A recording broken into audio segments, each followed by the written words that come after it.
Legends are born in battle, but Alexander's began in a pool of royal blood. Before he conquered the world, someone cleared the path with a dagger and a secret no one dared to speak aloud.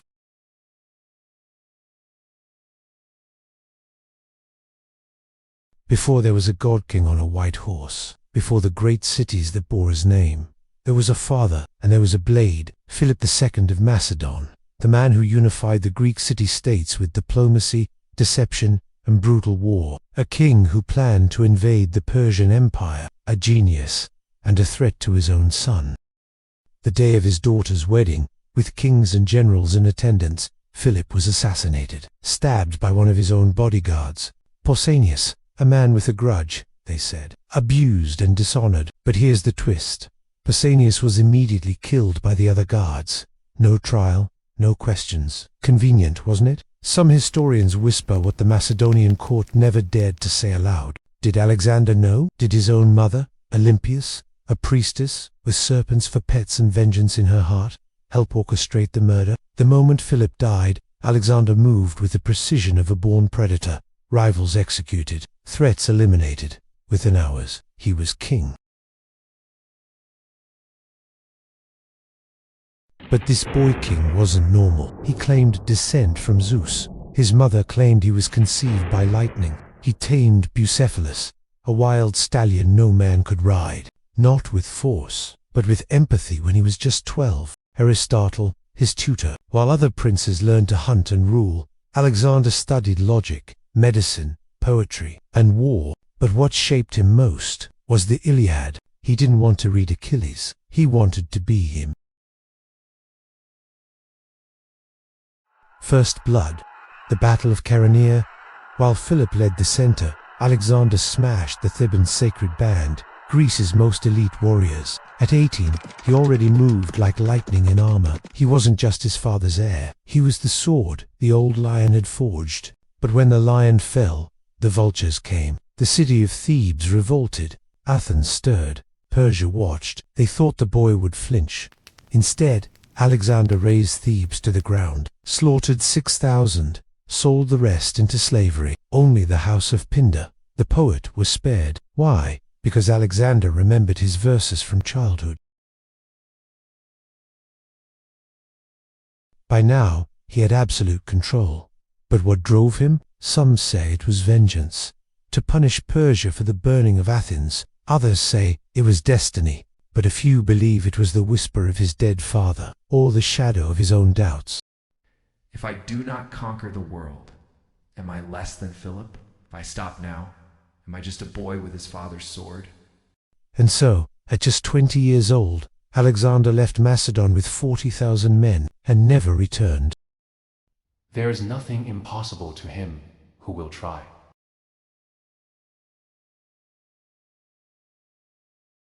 To conquer Persia was to challenge the gods. But Alexander wasn't after territory. He was after something else, immortality, and that always comes at a price. Alexander left Macedon with 40,000 men. That's it, against the Persian Empire, a superpower that spanned from the Aegean Sea to the edges of India. This wasn't just war, it was audacity incarnate. But it didn't start with diplomacy, he started with fire. At the Battle of the Granicus, Persian commanders expected hesitation. Instead, Alexander charged straight into the river, straight into a trap. He was nearly killed. A Persian noble swung a sword at his head, only for a bodyguard to block it mid-strike. A second later, Alexander cleaved his attacker's face in two. One battle, one near death, and Asia began to fall. The Greeks expected resistance. But city after city surrendered. Why? Because Persia, for all its power, was fractured. Satraps hated the central king. Mercenaries sold loyalty to the highest bidder. And Alexander, he was a master of theater. Some whispered he was more than a king. They said his touch could heal. That lightning struck when he was born. That even Persian priests had dreamed of a conqueror coming from the west. 2 kings. 2 worlds, and one battlefield so narrow it could barely hold them. The Persian king Darius III finally stepped into the war himself, a man born into chaos, not a soldier, but a survivor. But this day, he thought he had the upper hand. Darius had 600,000 men, according to ancient sources. Alexander, maybe 40,000, outnumbered, cornered, trapped between the sea and the mountains. It should have been a slaughter. But this was where Alexander was most dangerous, when he was cornered. He didn't speak like a general, he spoke like a prophet. This is not an army. This is the shadow of a dying empire. Tomorrow we strike at its heart. Not for gold, not for glory, but because the gods have opened the gate, and it is ours to walk through. The Battle of Issus was chaos. Spears broke, horses screamed, blood slicked the rocks. But in that storm, Alexander didn't just survive. He hunted. He saw Darius's chariot, surrounded by his royal guard, and charged, straight through the lines, straight toward the king. And Darius, he ran. He left behind everything. His golden bow, his royal standard, and something far more valuable, his family. The queen mother, Darius's wife, his daughters, captured. When they saw Alexander enter, they threw themselves at his feet, weeping, begging for mercy. But Alexander knelt instead. "I am not Darius," he said. "I come as a king, not a butcher." He swore no harm would come to them. He treated them with dignity, spoke softly, called them royalty. The world saw compassion. His generals saw weakness. Mercy to the enemy, respect for a rival king, wearing their clothes, speaking their tongue. To the old guard, Alexander wasn't just acting Persian, he was becoming Persian. But maybe that was the plan all along. Conquer the empire, then become the emperor. The ghost of Darius still breathed, but for now, his kingdom belonged to someone else. They called it victory, but for the people of Tyre, it was something else, a reckoning, a punishment, a message carved in blood and fire. When the walls of Tyre finally fell, Alexander did not celebrate. Not yet. He ordered a purge. Thousands were killed. Over 30,000 men, women, and children were sold into slavery, and the 2,000 defenders crucified along the beach, their bodies left to rot in the sun. The king of Tyre, stripped and beaten, begged for mercy, and Alexander, he didn't even look at him. He had made his point. The world would remember what happened to those who defied him.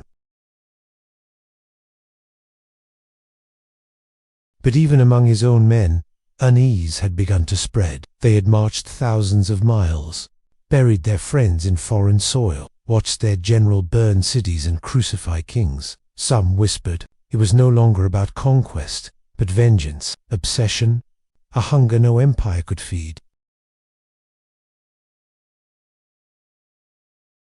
Gaza, too, resisted. Alexander was wounded during the siege, a deep gash to the shoulder. But instead of retreating, he grew colder, more deliberate. When Gaza fell, the punishment was personal. The city's commander, Batiste, refused to kneel. So Alexander ordered his Achilles fantasy fulfilled.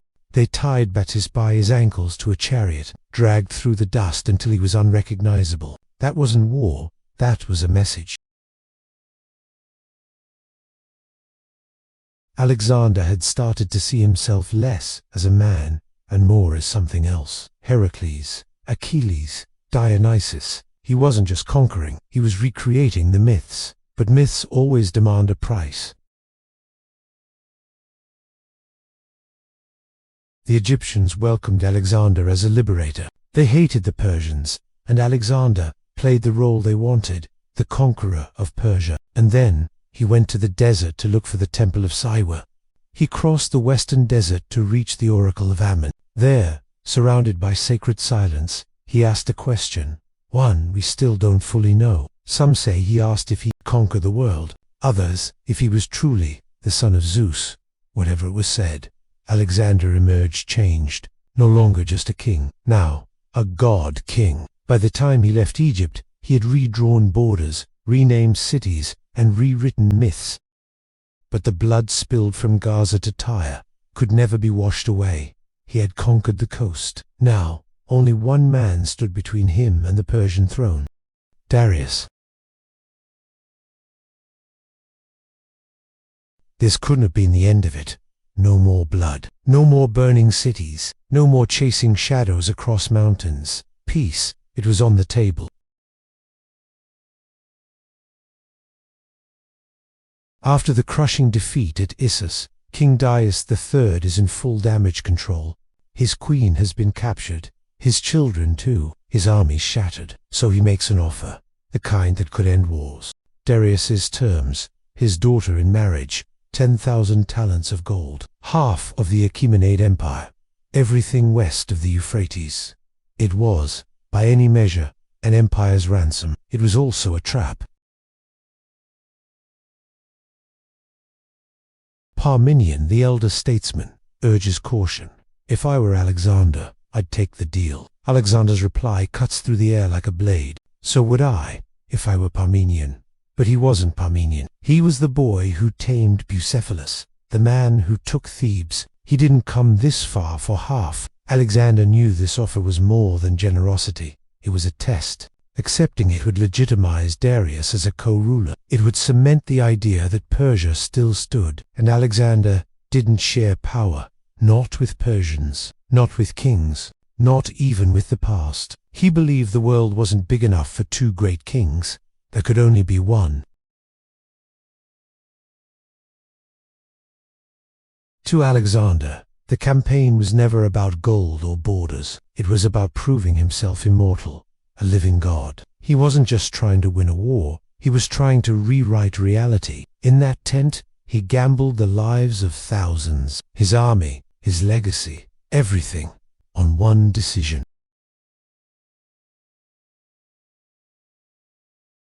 To keep marching, the army moves east, toward Gamala, toward Babylon. Soldiers are weary, supplies are low. Even some generals think he's gone mad. But Alexander is locked in now. He has placed his life, one soldier wrote, on the point of a spear, and he keeps walking toward the blade. The offer could have saved tens of thousands of lives. It could have preserved cities, temples, families. But compromise was never in his blood, only conquest. Some men dream of peace. Alexander dreamed of being remembered. After his victory at Issus, Alexander began changing, not just in tactics, but in image. He began wearing Persian silk. He dined like a Persian king, on golden plates, under perfumed canopies, and he started practicing proskynesis, the Persian tradition of bowing before the monarch. To the Persians, it was protocol. To the Macedonians, it was blasphemy. They didn't follow Alexander to worship him. They followed him to fight beside him. At first, the tension simmered beneath the surface, but wine has a way of unmasking truth. We fought for your father, Philip. He was the real king. You wear a crown, but don't forget whose blood made you. Cletus the Black wasn't just another soldier. He was a hero. He had saved Alexander's life at Gronicus. But in that moment, nothing mattered but the insult. You dare mock me, in my own tent? Cletus kept talking, and then he said the one thing he couldn't take back. You owe everything to your father. Not Zeus, not Ammon, not the Persians. Your father. Alexander grabbed a spear from the wall. No orders, no hesitation. He hurled it across the room and pierced Cletus clean through. The man who saved his life was dead at his feet, and Alexander, he didn't cheer, he didn't boast, he wept. In that moment, something broke, not just among his generals, but inside the king himself. He locked himself away for days, refused food, raged at the heavens. Some say he called out for his mother. Others say he whispered Cletus's name in the dark. I am surrounded by cowards, or ghosts. I cannot tell which. From that night on, the transformation was complete. Alexander was no longer just a Macedonian king. He was something else, something in between worlds, between man and myth, between hero and tyrant. The army kept marching, but so did the whispers. Could they trust a man who killed his own? Was Alexander still Macedonian, or had Persia swallowed him whole? Every feast became a test, every glance a risk. Alexander began surrounding himself with foreign guards, Persian eunuchs, Egyptian priests, Babylonian astrologers. The old generals, the men who raised him, now walked in fear, because they knew something Alexander was just beginning to understand. The most dangerous war was the one inside his own tent. He conquered half the world, But could he conquer himself? It wasn't the Persians who would bleed next, it was his own men, and the cost of that blood would follow Alexander to the grave.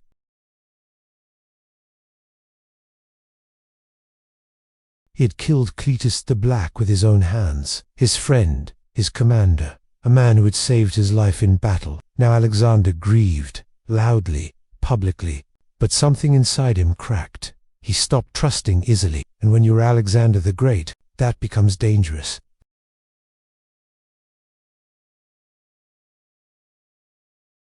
Philotas, son of Parmenion, the oldest and most loyal of Alexander's generals, was a man of status, words, and pride. And pride can be fatal. He made the mistake of mocking Alexander's claims of divine blood. He joked about bowing to him like a god. He dismissed the fusion of Persian and Macedonian culture as a mask worn for conquest. A servant listens from the shadows, and someone was always listening. And when Alexander heard about this, he did not hesitate.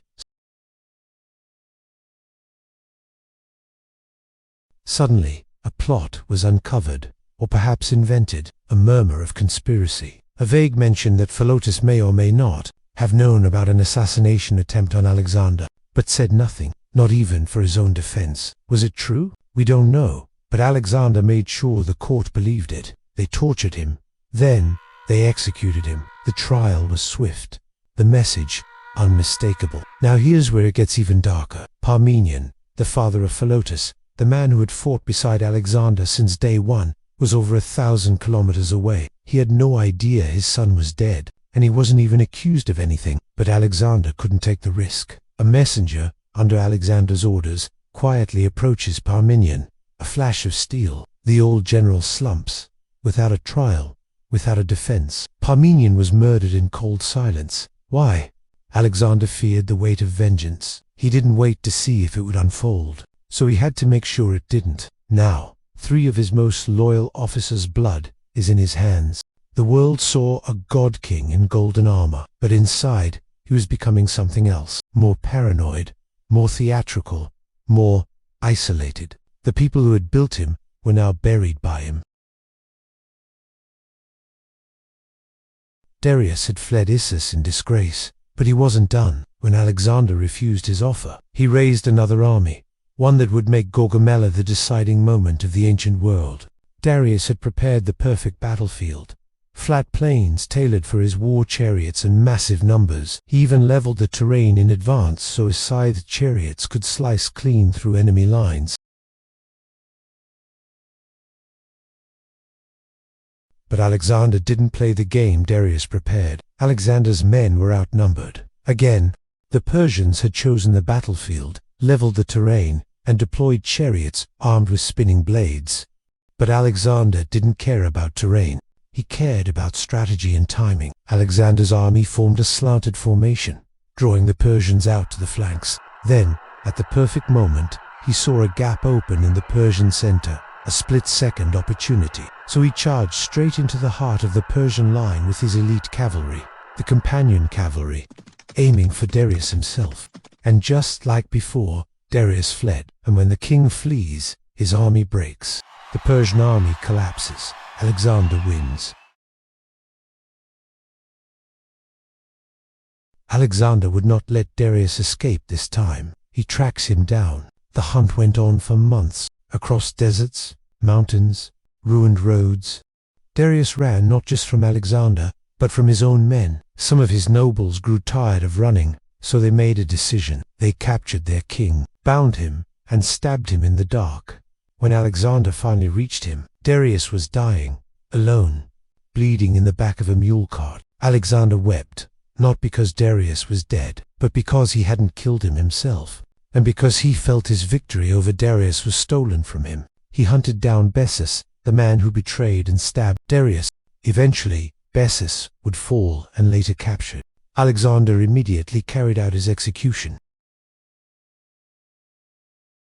He gambled with the lives of his own men, fought even when odds are stacked against him. But Alexander wasn't finished. Not yet. There was still one card to play, one final gamble to prove he was untouchable, even from beyond the grave.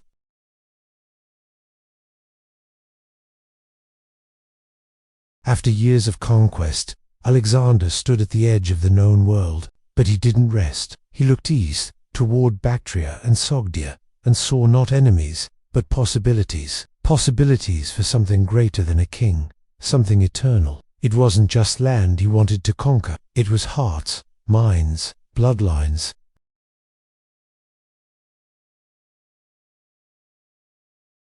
After brutal campaigns through Bactria, Alexander's army captures a fortress believed to be impenetrable, but not to Alexander. Inside waits Roxana, daughter of a powerful local noble. She is young, intelligent, proud, and by all accounts, stunningly gorgeous. Some say it was love at first sight, others say it was strategy wrapped in silk.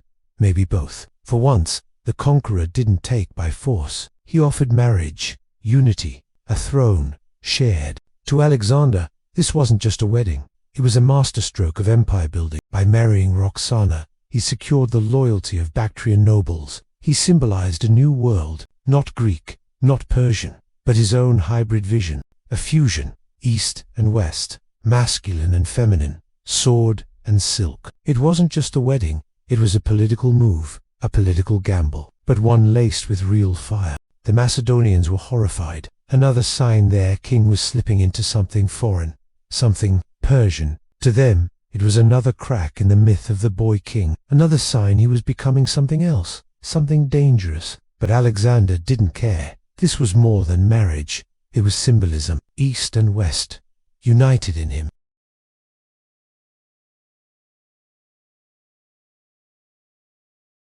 Alexander knew this campaign wasn't just about swords. He needed to erase the line between conqueror and local god, so he began reshaping the army, forcing Macedonians and Persians to serve side by side, changing uniforms, customs, even language. He trained Persian boys in Greek warfare, gave Persian nobles high command, and punished anyone who questioned it. This wasn't a policy, it was a psychological siege, and it worked, but it came at a price.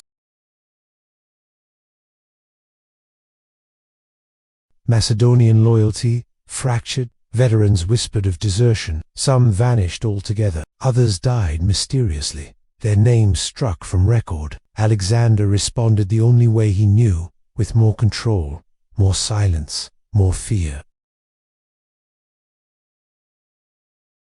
And then he played his final card. A mass wedding. He forced 10,000 of his soldiers, Macedonian men, to marry Persian women, in one grand display of unity or domination. Alexander himself married again, with 2 more Persian noblewomen. It was a political masterpiece and a personal betrayal. The men obeyed, but their hearts were done. This was no longer conquest, it was something else, and no one, not even his oldest friends, knew which side they were on anymore. In the king's gamble, the house always wins, but no one asks what the house loses. He had everything, an empire that stretched across the known world, obedience that bordered on worship, power without rival. But something was missing, something no sword could conquer: immortality.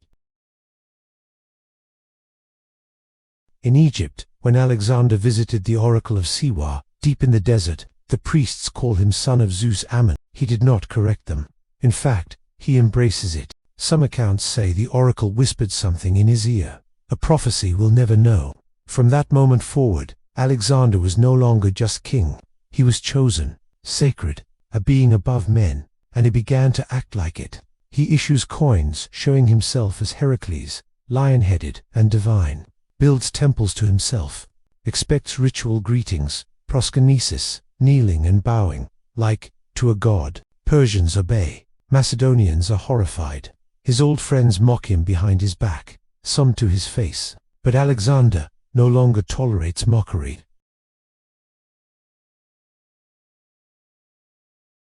Callisthenes, a court historian, Aristotle's nephew, speaks out against proskynesis.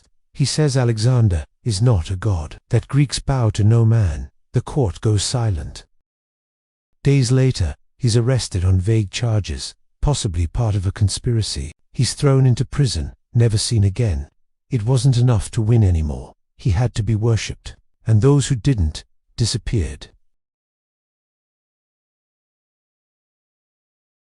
Bagoas, the Persian eunuch and favorite of Alexander, is said to have held immense private influence. Some say he was a lover. Others claim he acted as a spy for Persian loyalists. But then, Bagoas disappears from the records. Some theorized he was poisoned by a jealous general. Others say he was silenced by Alexander for knowing too much. Or, some suggested, was removed by Roxana herself. No death, no exile, just gone.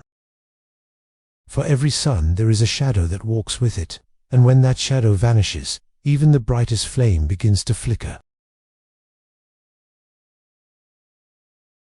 To Alexander, Hephaestion was more than a friend. He was the mirror of his soul. Long before kingship, long before war, there were two boys, born noble, raised in the palace of Pella, Macedonia's beating heart.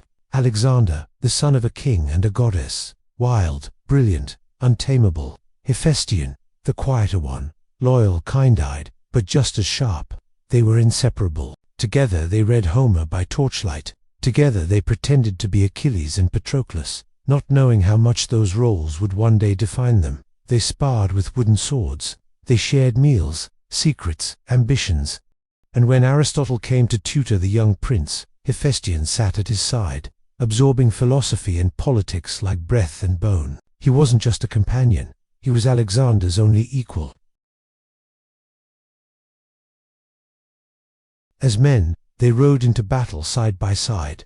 Hephaestion was there at Granicus, at Issus, and Gaugamela, not as a bodyguard, not as a servant, but as a second Alexander, commanding cavalry, negotiating treaties, leading sieges. Others envied him, but none could replace him. Where Alexander went, Hephaestion followed, and more importantly, where Alexander doubted, Hephaestion believed.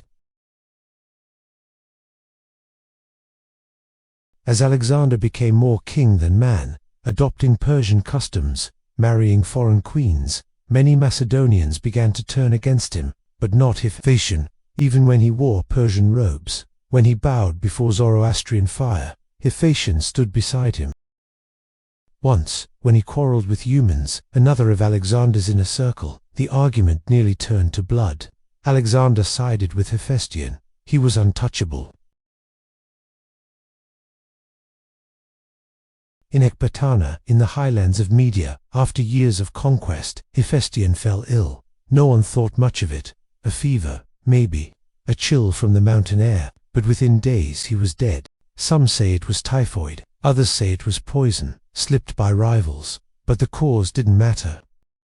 What mattered was Alexander's scream, the way it echoed through the palace halls. He tore his clothes. He cut his hair, just as Achilles did when Patroclus died. He refused food for days. He executed the doctor who treated Hephaestion, ordered a hero's funeral, with divine rites, declared Hephaestion a divine son of Asclepius, a god. And then he built an enormous funeral pyre in Babylon. Massive, extravagant burning of cities worth of incense. Some say it touched the sky. After Hephaestion died, Alexander changed. He was still brilliant, still ruthless, but something inside him had gone silent. He began drinking more, trusting less, dreaming of impossible conquests that no longer had meaning. When Hephaestion died, so did the last tether to Alexander's humanity. Sleep eludes him. He begins seeing omens and ghosts. After 10 years of conquest, Alexander returned not as a man, but as a myth. The boy who set the world on fire walked now through a palace too quiet for a king. He was 32, undefeated, worshipped, unwell, and fate was waiting for him in Babylon.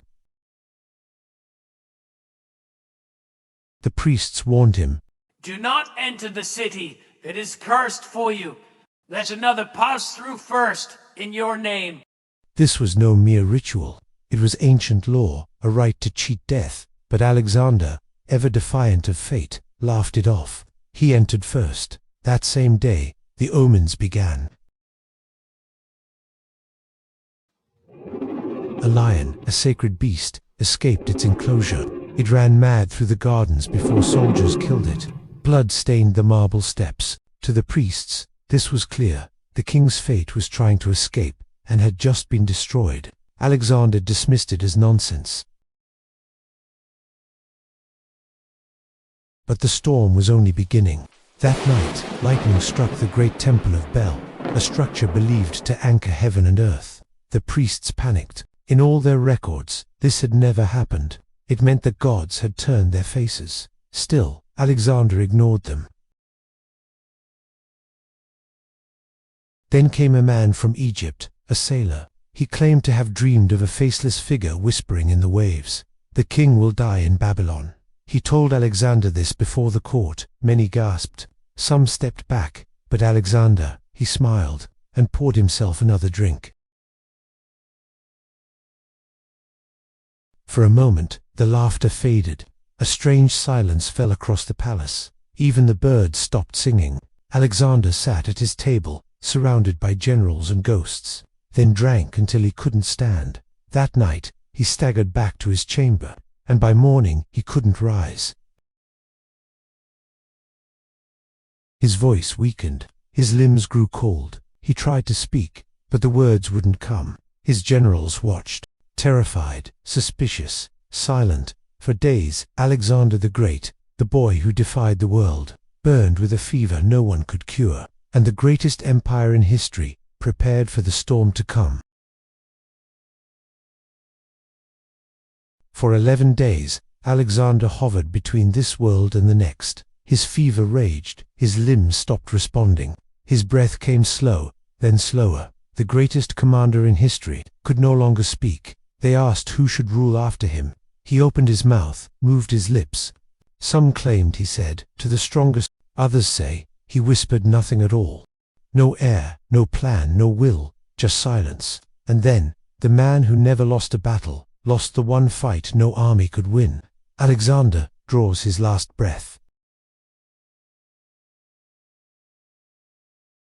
But even in death, Alexander was too powerful to rest. His generals, Ptolemy, Seleucus, Perdiccas, Antipater, all wanted his empire, and in that world, possessing Alexander's body meant possessing legitimacy, so they fought, not for land, but for a corpse. Perdiccas ordered the body to be taken to Macedonia, but Ptolemy, ambitious, clever, intercepted the funeral procession, hijacked it, and brought the body to Egypt. There, Alexander's body was entombed in crystal and gold. His final conquest was posthumous. Without a clear successor, the empire cracked. The men who had once called him king turned on each other. The wars of the Diadochi had begun, a generation-long bloodbath. The world Alexander united was now being dismembered in his name. Roxana was queen of the world, for a heartbeat, but in the empire of Alexander there was no room for queens, only kings, and only killers.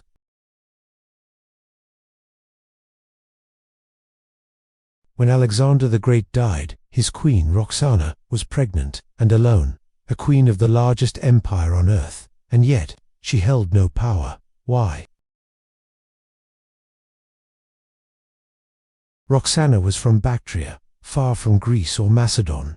To the Macedonians, she wasn't royalty. She was a barbarian bride. Her marriage to Alexander was political and personal. But once he was gone, her foreign blood made her a threat, not a leader. Power, in this world, came from one thing: military loyalty, and Roxana had none. The Diadochi, Alexander's generals, controlled the armies, and they didn't want a queen. They wanted a piece of the empire. Roxana did move at first. She had Statera, Alexander's Persian wife, murdered, along with her sister. It was a brutal play, one meant to secure her son's future, but that's about it. But after that, she laid low, disappeared from politics. Most likely, she realized her only hope for survival was to stay under the radar, protect her son, and align with whoever held the most power at the time. But even that didn't save her. She became a pawn, a mother to a symbol the generals could exploit, and then, a liability. Eventually, she and Alexander IV were imprisoned by Cassander, one of the most ambitious of Alexander's generals, and the most ruthless. No one stood up for her. She died powerless, friendless, and forgotten, except as the mother of a doomed child king.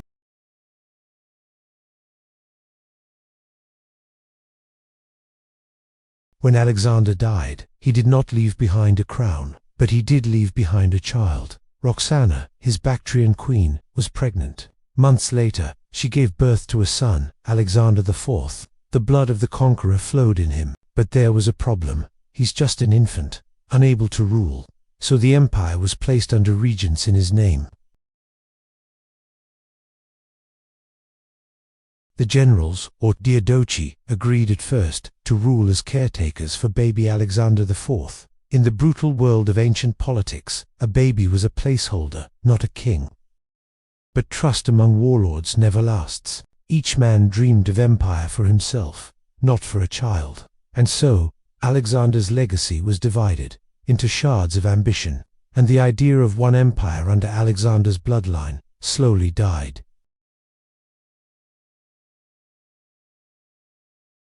Then came whispers of another possible heir, Heracles, the alleged illegitimate son of Alexander by a Persian woman named Barsine, older than Roxana's son, but still too young to rule, and a threat to everyone's claim. He too was eliminated, murdered in cold blood, before his name could be cheered.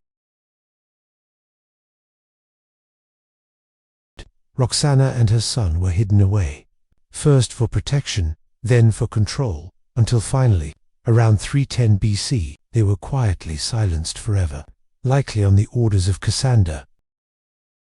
The line of Alexander the Great ended not in glory, but in brutal silence. There would be no great dynasty, no golden age of Alexander's children, only war, only kingdoms born of betrayal, and a legend that grew, precisely because it ended too soon.